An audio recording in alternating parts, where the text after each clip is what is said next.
I'm Kim Tolson, and I'm the traveling therapist. It's my passion to teach therapists how to navigate online private practices and multiple income streams so they can travel the world. I'm a digital nomad with a virtual insurance-based private therapy practice and a multi-six-figure coaching business. In this podcast, I will discuss my journey as a digital nomad. I'll chat with other traveling therapists and help you navigate the complexities of running an online insurance-based practice. I'm so glad to have you with me on this journey.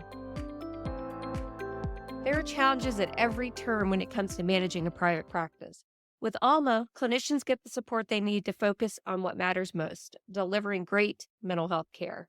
When you become a member at Alma, you'll get credentialed with major insurance payers in less than 45 days, access to enhanced reimbursement rates, and you can take advantage of HIPAA-compliant EHR tools like intake forms, progress notes, and treatment planners. Visit helloalma.com/Kim to learn more.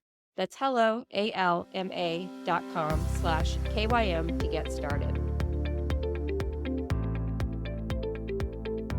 Hey everybody, welcome back to another episode of the Traveling Therapist podcast. I'm here today by myself. I was supposed to have a guest and they're not here, so I thought I would just take this opportunity to do a little traveling therapist update, let you guys know what's been going on. I used to do these every fifth episode, and really time just got away from me, and I just got away from it really. So I thought maybe I'd just do a little update, tell you guys where I am. I feel like I haven't really updated since probably June. And that's right around the time when we got news that my father had been diagnosed with dementia/early Alzheimer's. So to be honest, it's been quite the whirlwind trying to manage that, manage my schedule. And we've just been all over the place with no clear direction. It's getting colder now. I'm recording this on November 13th, 2024. It's getting colder. And of course, we hate cold weather. So we're just kind of been like moving around Florida some. Trying to think everywhere we've been. I mean, we've been to Jacksonville. We've been to St. Augustine. We've been to Melbourne, where my stepdaughter lives. We visited her for a while. We stayed on Satellite Beach, which was kind of a bust. I don't know if you've ever been to Satellite Beach, Florida, but there's like rocks in the water, which isn't typical of Florida. We were there for a month. I don't know. I don't think I'd go back there. And then, we were kind of like, where are we going to go? So we went over to the other side and we stayed at Indian Shores, kind of near Tampa Bay. And then Hurricane Helene came through, which was kind of a nightmare. So we were in basically Indian Shores and the alert came, out of nowhere. I don't know if any of you guys, I know a lot of people were, but I don't know if the listeners of you were really affected by Helene. I know Asheville was devastated. We all know that's just been a nightmare for them. But we were on the coast in this like barrier island, Reddington Shores, or North Reddington Beach really is what it was. And, about 3 days out, all of a sudden the storm off the coast is developing into this terrible hurricane. We were like, oh my gosh. So as you know, I live in Airbnbs. So luckily we didn't have any property to worry about, but we were booked up in this Airbnb for a couple of weeks, and we messaged the owner and we said, do you think we need to be worried? We can't decide if we should leave or not. And he was like, we've never had any trouble. I really wouldn't worry about it too much. We're like, okay, but they're calling for like a 6 to 8 foot storm surge, and we are under sea level, essentially where this house was. Basically, I mean, it's a little strip of land. If you guys have ever seen these barrier islands in Florida, in the Gulf Coast of Florida, it's just these little barrier islands. So there's no way out, right, if the water comes. So we finally, at the last minute, decided we're just not going to stay here. So we just got in the car and we drove the day before the storm hit, and it was kind of a nightmare. Gas stations had long lines. There were tons of people on the interstate. The traffic was at a crawl. But we did get out. We went to the middle of Florida, some place called Lakeland, Florida, which is a super cute town in the middle of Florida. But there's like tons of lakes. And anyway, we got there. It was fine. The hurricane came and literally destroyed the entire town and the Airbnb that we were staying in. I think they were under like 8 feet of water. All the houses got destroyed.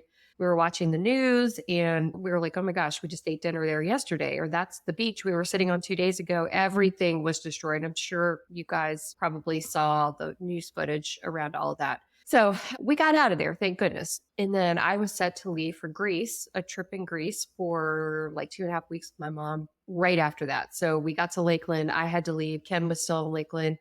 And then he decided to go to the other side of Florida after I left and then got hit again by Milton over there where tornadoes were touching down and he couldn't even find a hotel room. So he basically drove all night north until he finally found an Airbnb that would let him come in the middle of the night, really, which was super nice of them. Nomad life, right? And then living in Florida and then these storms, it was pretty bad. And I know you guys have seen Asheville, which my heart really goes out to them because they've lost everything there.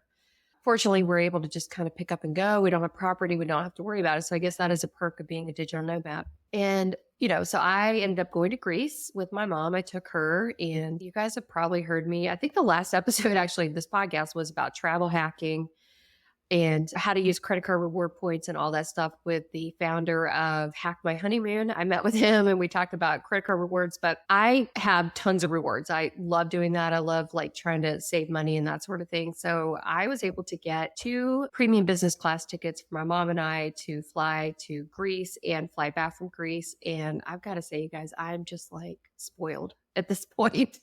I don't know, like, how do I ever fly coach again after doing that? I know that sounds like really spoiled or whatever, but it really increases my need to accumulate points so I can get free flights. And talking to Elliot from Hack My Honeymoon last week, I was like, this is totally doable. And he actually has a company that helps you do it. So super cool. We did that. We went to Greece. My friend Megan Gunnell, you guys probably know her. She's one of my best friends. She hosted a culinary retreat there. She does it with her husband. I took my mom. I'm gluten-free. They were able to do the whole thing gluten-free for me, which just was incredible for me. It's like, these are things you can't really do as a celiac because of gluten and it just not being able to trust the people, but they were super careful. I didn't get sick once. My mom had an awesome time. It was wonderful. After the tour was over, mom and I hopped a ferry and we went over to Santorini for 3 days, and Santorini's gorgeous. If you've never been there, we did that. Really fun. And then came back to the States to Florida where I met up with Ken again and we hung out for a little bit down in Marco Island. But, I don't know. I was really excited to go to Marco Island, but I wasn't that thrilled with it. Actually, I don't know if anybody's been, but I was like, oh, it's okay. We stayed there for a couple weeks. And then my dad, who has early Alzheimer's, really early, he's not bad at all, but we got like an appointment with the Rockefeller Center in WVU, West Virginia University, Rockefeller Center for Neurology. They were on CBS and 60 Minutes, and they've got this breakthrough treatment that they do for people with Alzheimer's that is supposed to be like the cure for Alzheimer's. So, he was like, will you take me for an appointment? And I was like, of course I will. So I had to drive from Marco Island up to Virginia to get him. And then from Virginia, I had to take him up to WVU. And we had to stay for a couple of days because you guys know I've got clients, I've got, appointments for all these other income streams that I do. And we had a couple days early. So I had to kind of manage him being out of his routine, which probably wasn't the best idea on my part. But anyway, we got the appointment. We went in and saw them, and he really wasn't eligible for what they have there. So it was kind of disappointing, but I also kind of knew it. On the other hand, he really wanted to go anyway. So I felt like I needed to be a good daughter and take him regardless. So I did that and then brought him back here to Virginia. And there's lots of stuff around that. It's really cool if you've got anybody in your family that is suffering. Like, I would definitely say reach out to them. They take Medicare. They were super thorough. I thought it was a great experience, even though they couldn't really help him. They did. This is like total side note. They did say that like there's a really high comorbidity with hearing aids or people that can't hear and developing dementia or Alzheimer's symptoms sooner. And I don't know if you know anybody that has hearing aids, but he has been terrible with these forever. And finally, we kind of figured out that, you got to like clean these hearing aids if you want to be able to use them and hear with them. So we did that finally. And he's actually able to hear the first time in like 10 to 20 years, which sounds insane, I know, but it's the truth. So anyway, I brought him back and we've got the hearing aid straight, and at least he's on medication for the Alzheimer's, and we're going to continue to monitor and all that stuff. So that, that's kind of been my crazy life, aside from the business and everything I've been doing with my income streams. In the midst of all this, and we all know the election happened. You also know I run the Traveling Therapist Facebook group. Probably if you're listening to this, if you're not, come join us. There's like 20,000 members in there. What you may not know from the back end perspective is that I'm the moderator of a Facebook group with 20,000 people in that group. And I was dealing with my dad. The day after the election, I was actually literally driving my dad with Alzheimer's to an appointment 6.5 hours away from where we were. But of course, in my Facebook group, people are like blowing it up with political commentary and yelling at each other and fighting in this group. And as a moderator of a Facebook group, I'm actually a moderator of 7 or an admin of 7 Facebook groups. It's really hard to manage all that stuff. You try to get moderators, but they work for free, so they're not like getting paid to help me. So I'm trying to manage all that. And my dad, I put a post in the Facebook group and I say, we're not going to talk about politics in this group because I couldn't handle it. It was like too much. I didn't have anyone to help me. I was dealing with my dad. I was driving and I didn't want people being mean to each other in my group. I feel responsible for the safety and well-being of people in that group, honestly. I put that post in there and I just started deleting political comments. I wasn't going to have it because I was exhausted and I couldn't do it. And about 10 minutes after that, I started getting messages from people telling me I was silencing people's voices. I was a racist. I was, oh my God, you just wouldn't believe all the stuff people were saying. Just terrible, terrible things that I wasn't allowing people to talk politics in this group. And really the truth was I wasn't able to handle moderating it. So I just shut it down. And that's my right to do as a person that owns a community and offers it for free and devotes 20 hours a week to running this group and answering questions and trying to help people. And I just really couldn't believe it. And then on top of that, people are taking screenshots in my group and putting it in these other therapist Facebook groups and talking about me. And it was really terrible for me. It's days like that where sometimes you question, like, is it even worth it to do all this, to try to help people, to offer all these free resources, to manage these communities for free? Yeah. And on top of that, and I'll just say, we had about maybe 1,500 members join in about 3 days to that group. So I'm letting people in. There's new people getting acquainted. It was just like a shit show, honestly. And every other post was, how do I leave the country? How do I leave the country? Right. So I'm like, oh my gosh. Okay. Dad's asleep. I've got all of this content in other places. You know what I'm going to do? I'm going to put it together in a mini course on how to leave the country, if that's what you want to do. So I put together this mini course. I had my VA, Leslie, work extra hours to put this thing together because I was like, this is going to be super helpful. This is going to give the step-by-step guide on how you can leave the country, relocate, become an expat, live somewhere else if you're not happy in this country and you want to go. So I was like, this is the answer. It's going to help so many people. Yay. Put it in my Facebook group and I'm immediately met again with, okay, you disingenuous bitch. You say we can't talk politics and then you put this course in the Facebook group, like you're trying to profit off our pain, was what people were saying about me. So I thought about going in and explaining myself, and I actually didn't even know I would be explaining it right here like I am, but it's just been terrible. And it's like, the truth is, no, that's not what happened. I have a life and personal things that I go through too. And even producing this podcast takes a lot of time and energy and money to do this. Needless to say, I'm feeling pretty salty about it still. And these people that think they know everything about me and have all the answers and all of that. So I just kind of wanted to say that, I guess. I guess I needed to. I guess this worked out exactly how it was supposed to, with this guest not showing up for the podcast today, to give me time to just kind of vent and share. All that to say, I did create a mini course and I'm offering it, and I'm going to put the links down here. So if you're one of those people that entered the group but wanted to leave, or if you're listening to this and you're like, how do I become an expat? I put together a really cool mini course for you to help walk you through that. And I'll put the link down here for you. And, don't send me your emails. Don't send me your messages about it. I don't care. I'm doing all of this from an authentic place. And, I've got a lot going on too. So anyway, just wanted to say that. And, talk about maybe now what's in the future, what's coming up. We have no plans for where we're going to be. Of course, we did have a big plan, and I've talked about it on here, about to go do the southern islands in Europe, like start over in Turkey at some of the islands down there and kind of work our way over to the Canary Islands through, the Greek islands and the Italian islands and France and all of that, through those islands all the way over to the Canaries. That's sort of one of my dreams. It got halted this year because Ken's dad has got health issues. My dad's got health issues. So we put that on pause, but I still got that dream for sure. And we literally have no plan where we're going to be. Right now, all we know is that we still want to be nomads. We can't even think of a place where we'd like to just settle down and live for a while. Ken is like not working right now. He finished a contract a while back, and he works on contract basis with different companies as an IT professional, a data architect, actually. And he took a little break. He's like doing stock market stuff and sort of early semi-retirement, which is super cool for him. But we got our elderly aging parents, and I know some of you guys can relate to that. So we're staying kind of close to the East Coast for right now, and who knows where we'll be later, starting maybe April and May when it starts to warm up in other parts of the country. Still want to hit, Banff and Glacier National Park and all that up there. We still haven't been all the way north up there, so we might find ourselves up there. Yeah, so that's really what's been going on.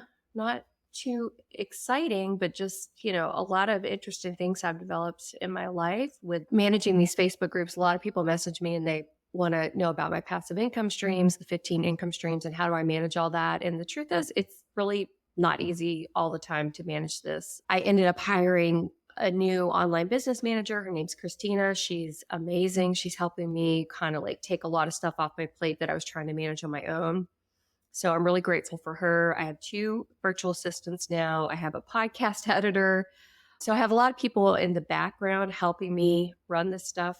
And I'm actually at my sister's right now. And I was talking to her about that and just saying like, gosh, I never thought I'd be in a place where 1, I'd have all these income streams, and 2, I'd like have employees like working for me and trying to help me with this. And she said a really smart thing. She's like, that's the only way you scale up in your business, is to keep bringing on people to help you so you can do more, put more content out there, help more people, make more money, have more freedom, all of that. So that's where I am right now. I'm really in this place of trying to, 1, get comfortable with letting go of the need to control everything, because it's really hard when you own your own business. And y'all probably know this if you're like group practice owners, or even if you have multiple income streams, it's hard not to have my hand in everything. I'm really trying to learn a lesson around that, just like to trust these people that I've hired to do a good job, to make sure I'm training them really well, and let them do their job, so that me feeling that need to be a micromanager in there all the time. So I'm trying to work on that, but it's really hard to step out of it and let people do things. And there's mistakes that are made, and trying to just realize I don't have to be perfect in all of this. And I can continue to help people and make mistakes. Like, I sent out an email recently that it was a nightmare kind of, and I'll just share the story with you because this stuff happens and I want y'all to know it too if you're going to do multiple income streams. I recorded a video for Berries, and I'll talk about Berries too. I want to tell you guys about them. That's one of my partners. I recorded a video for them, a training video, and I was like, perfect. And I put it up on YouTube, and then I was rushing to an appointment or somewhere, probably with my dad doing something. And I put up the unedited version on YouTube. So it was a lot of me just like saying, and staring at myself and trying to find where I was and what I wanted to say and looking around on the video. It was just terrible. It was a huge mess. And I put that on YouTube instead of the edited version that I did. And I think I sent out an email, and I think like 150 people actually went and watched that video before I even realized it was the wrong one. Super embarrassing. And I was freaking out to my boyfriend, and he's like, what is wrong with you? Like, who cares? I mean, nobody cares. And I'm like, yeah, you're right. You're right. Nobody cares. So I went and took that one down, put up the right one, sent out another email and said, sorry, embarrassing. That is the wrong link.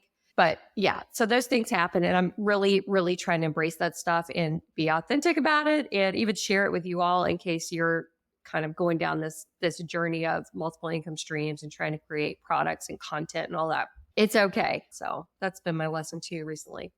So Berries, I want to tell you guys about Berries. Berries is an AI progress note platform that I am their clinical consultant. They hired me to help them build this out for therapists. So it's like perfect. Every couple of weeks, they're coming out with new features that I'm able to consult on, which is so cool for me. I just love that aspect of it because I'm so creative with ideas.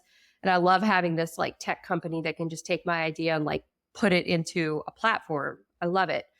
And that's Berries. It's BERRIES.ICU/therapist is the website if you want to go. We'll put it down below in the show notes too. But anyway, here's the cool thing. So back in like 2018, right? I decided I've got to make my progress note better. So it's evolved over the years. I've added things to my progress note. Being an insurance-based provider, I have access to, each of the insurance companies. They have these documentation standards. So over the years, since probably like, I think 2020 was the last time I really updated my note, I added all these components in that I knew met medical necessity, that I knew would pass an audit.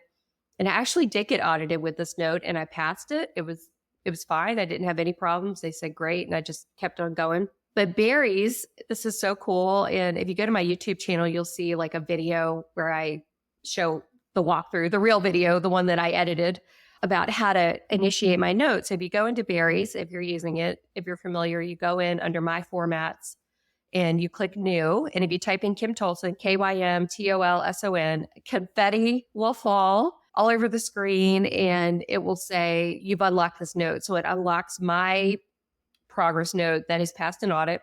And then if you see a client and you record the session with AI and you just hit end at the end of the session and make sure my format is enabled, and it'll turn the note into my format. It'll fill in all the blanks and everything from the session you just had with your client. It's like magic. You never have to write a note again. And if you don't like my format, you can totally edit it, make your own format, or just make your own anyway. You don't even have to use mine. But the AI will write your note exactly for the format that you want it to.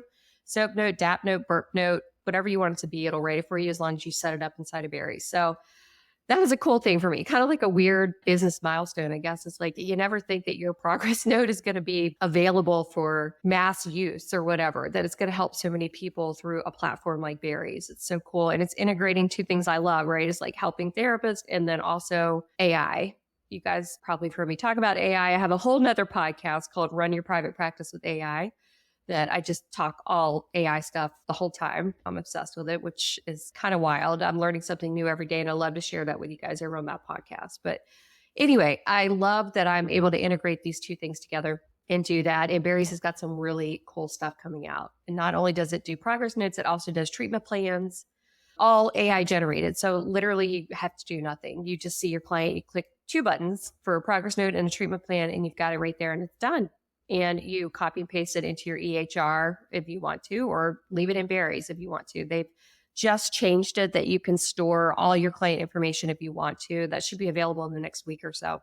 I don't think it's live yet, but it's going to be soon. So very cool. Very, very cool stuff. And, I'm having a lot of fun amidst all this crazy therapist Facebook world. If you're anything like me and you've been in any of those therapist groups this week after the election, you've probably seen that just people are really seriously losing their minds in a lot of ways. I think that's all I've got for the update right now. I'd love to hear from you guys. If you listen to this session, you have any thoughts or want to give me any feedback. If you want a quick little mini session on how to leave the country, there is one. I created it. It's available to you. It'll be down in the show notes if you want to click through and sign up.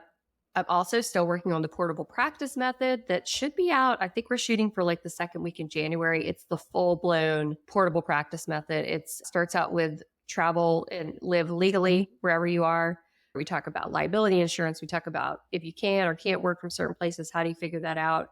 We talk about taxes, everything over there. And then the second module is building multiple income streams, building ways to bring passive income into your business so you don't have to rely on this one-to-one model.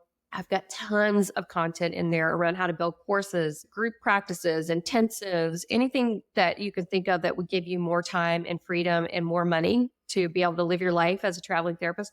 It's in this module. And then the last module is how to live successfully as a traveling therapist and not totally burn out.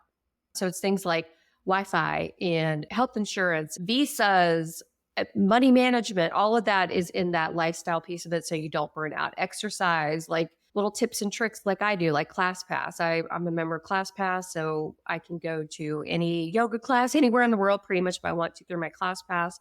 I belong to Planet Fitness, which is all over the country and other countries. So there's little things in there that I've learned along the way that have been super helpful. The Wi-Fi tips and tricks, medications, like how do you get medications if you're in another country? All of that is over there. Socialization, just tons of ways to just live like a healthy lifestyle if you're trying to manage that dichotomy between I'm seeing clients, I'm also traveling. How do I manage all that without burning out? Tons of great information in there for you all. I'm excited. It's almost finished. I just keep adding things to it, but I'm going to release it as a beta release. And that's going to also give anybody that buys it the opportunity to give me feedback and let me know, what am I missing? Because I want this to be super comprehensive and literally help you have a portable practice wherever you go that runs totally smoothly for you, but also lets you live this lifestyle. I guess that's it. That's my update. I hope you guys enjoyed this episode. If you have questions, thoughts, concerns, whatever, email me at info@kimtolson.com and I'll see you next time. Bye-bye. Thank you so much for listening to the Traveling Therapist podcast. For show note, links, and downloads, head over to thetravelingtherapist.com, where you'll be able to learn more about my journey, the courses I've created for you, and other exciting resources to make your dreams become a reality. If you've enjoyed this episode, please share with your traveling therapist friends, subscribe to the podcast, and if you love this episode, please leave a review.